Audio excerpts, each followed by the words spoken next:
And with your spirit. A reading from the Holy Gospel according to Mark.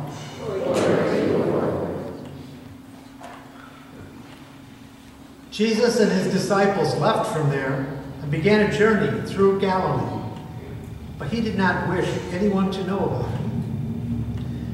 He was teaching his disciples and telling them, "The Son of Man is to be handed over to men, and they will kill him.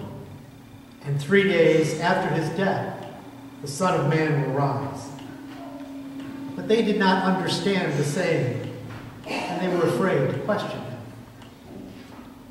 They came to Capernaum, and once inside the house, he began to ask them, "What were you arguing about on the way?"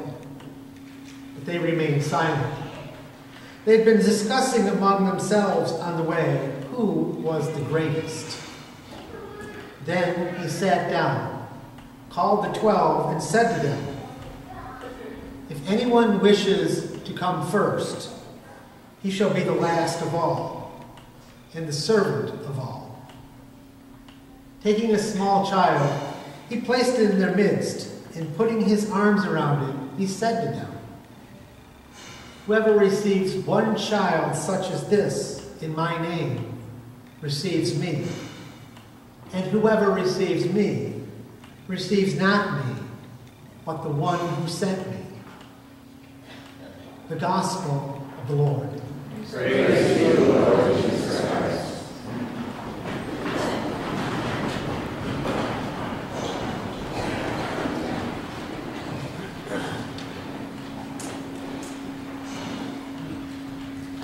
Good morning, everyone. Good morning. I see the sun is shining. Nice day maybe to go down to the lake. How many of you have spent some time down at the waterfront? Maybe watching the boats coming and going on the lake. I know we have a few sailors that are gathering this morning. As a kid, I used to go look at the boats at the lake or at the harbor when I visited my cousins who lived near Boston.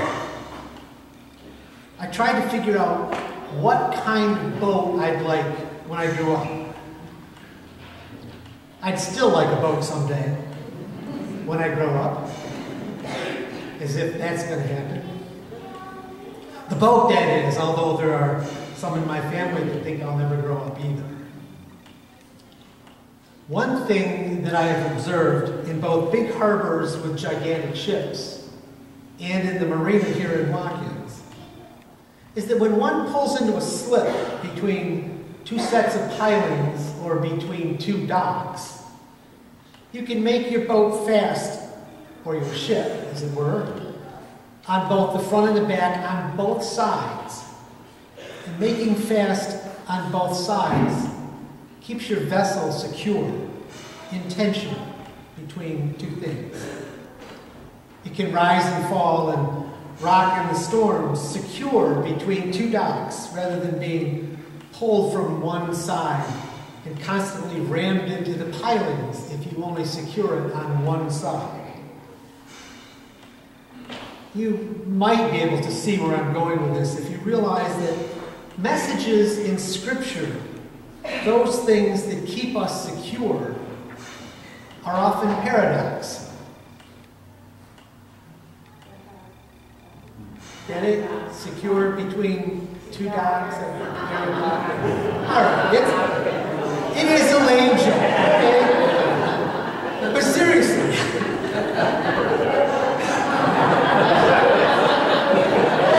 Thank you very much, Father. We need to sign this as applause. Seriously, we often need to keep two opposing thoughts in tension to be really secure in our faith. If we only embrace one side or one thought, we will inevitably come to a stormy time in our life, and we'll get pounded on the pilings of our faith, even though we have those big cushy pilings, those big cushy bumpers to put out to protect us. So, what exactly is a paradox? And where do we encounter them in Scripture or church teachings? Merriam-Webster provides this definition. A paradox is a statement that seems to say two opposite things, but is true. And if you don't mind, I'll modify that a little to say that it's either a statement or statements, plural, or ideas that seem to be contradictory, but both are held to be true. Let me give you a couple of examples. In Paul's letters, he claims that those who will not work should not eat. But we also find him taking up a collection for those who are persecuted and hungry in Jerusalem. Now, surely there is work in the capital of Israel. Two opposing ideas, both of which are true.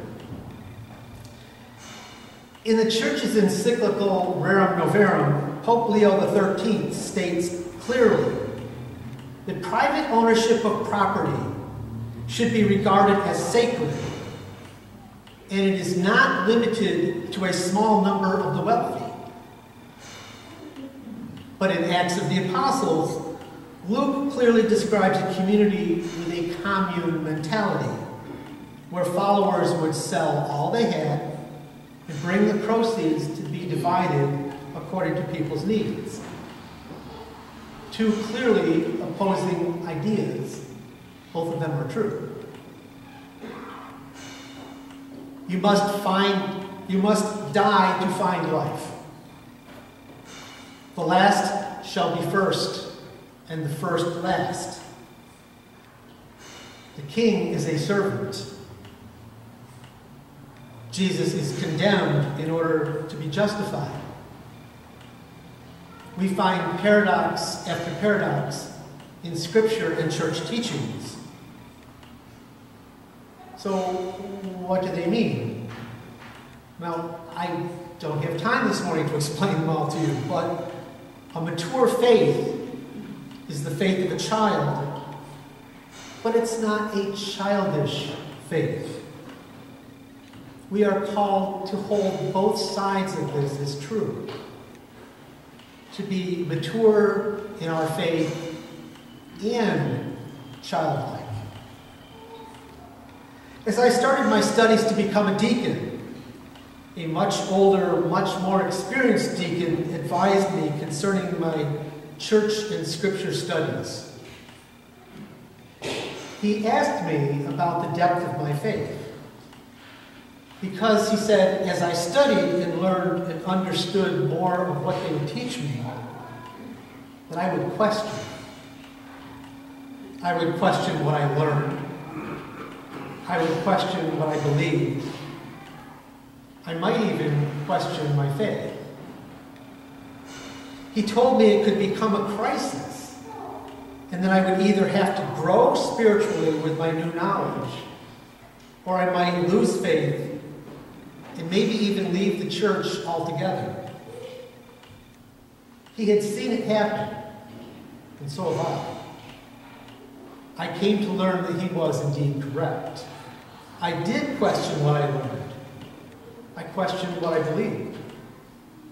And that questioning was good for me, and it made me grow.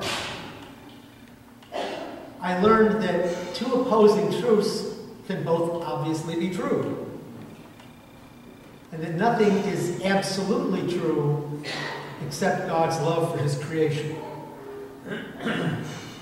I learned that holding too tightly to one concept or thought or ideal is like tying tightly to one dock or piling. It works really well when the weather's nice. But when there's a storm in your life, you can get beaten into the pilings, become severely damaged, and maybe even sick. So we all need to approach Scripture and church teachings and doctrine with the idea that they contain wisdom and truth. But we also need to remember the paradox. We need to be open to the paradox. We need to hold both sides in tension. We need to try our best to understand and to grasp both views. Discard neither, but secure your faith between the opposing views. And it will be easier to ride out the terrible storms in your life with the least amount of damage to your faith.